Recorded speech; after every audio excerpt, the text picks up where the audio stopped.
This is a countdown video. It contains my own personal opinion on the subject matter. If you don't like my opinion, well, go make your own video for all I care.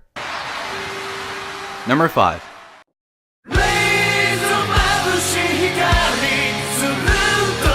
Free and Free Eternal Summer. Both seasons of Free marked my first trip into the sports genre of anime, and let me tell you, it was a great way to dive in. Free is a show about swimming. Despite how epic both season openings are, the show is mostly about swimming. Outside of this, the anime is also about these boys growing up and to eventually live in the real world. What I like about the show, and especially the second season, is that during the swim competitions, you cheer for the rival team just as much as you do for the main characters. That's really impressive. There's no villains in this show, just people going through certain problems. The second season also deals with a topic that I don't think I've ever seen before in anime. The theme of people in the real world trying to make you push your dream further than you wanted to take it.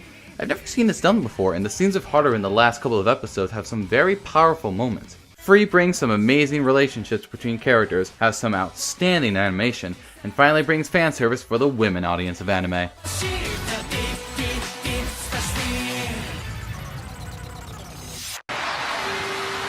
Number 4. Madoka Magica.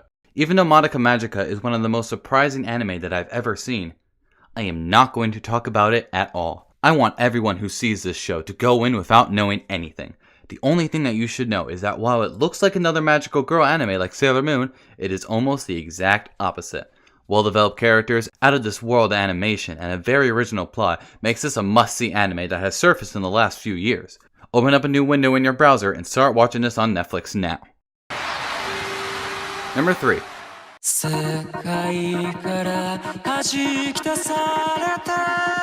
Terror in Resonance. If I had to pick what I think was the anime that the anime community was looking forward to the most, I think it would be this one. I mean, it's directed and composed by the same two people who directed and composed Cowboy Bebop, and the legacy for that anime kind of speaks for itself. And when it finished, it did not disappoint. Well, almost, but we'll get to that in a minute. Aside from a unique animation style, this show uses a storyline that I've seen scattered in other shows, but finds a way to make it its own original plot.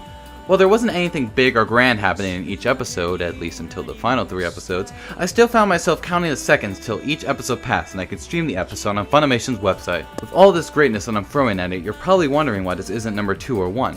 The reason is because the final 2 episodes seemed a bit rushed. Some moments just didn't make sense in the long run. If this show had had 2 to 3 more episodes, I think it would have been the perfect show. Despite that, this show is one of the anime of summer 2014 that I highly recommend to everyone.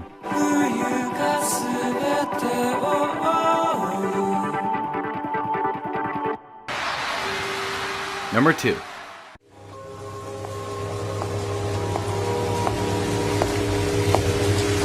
I was supposed to die that night. You're the one who resurrected me, Doctor.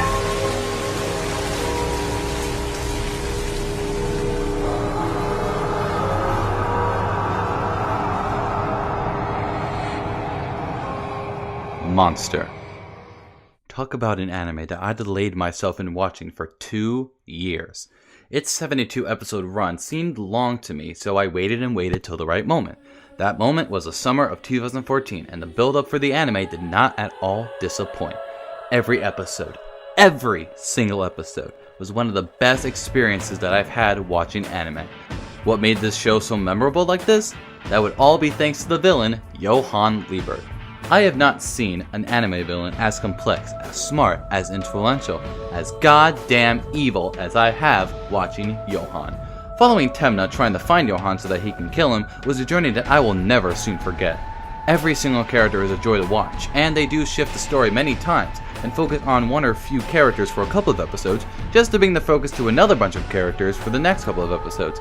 However, no matter which character they decide to focus on, there was never a point where I watched it and wished that it was focusing on different characters. The strong story and dialogue helped in this case. Much like Death Note, there is a lot of talking and conversations in this anime. Thankfully, just like Death Note, Monster has an amazing dub cast featuring some lesser known voice actors at the time. It really is an underrated dub, and showing that fact, that I don't hear that many people talk about. With its amazing stories, interesting characters, and outstanding dub cast, Monster would have been my number 1 anime in 2014 if it wasn't for a certain anime hit that happened to premiere on Toonami. Number 1.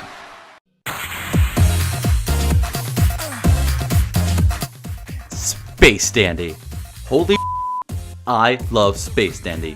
Being the first anime to ever premiere live in Japan at the same exact time in America dubbed is truly a landmark in terms of anime.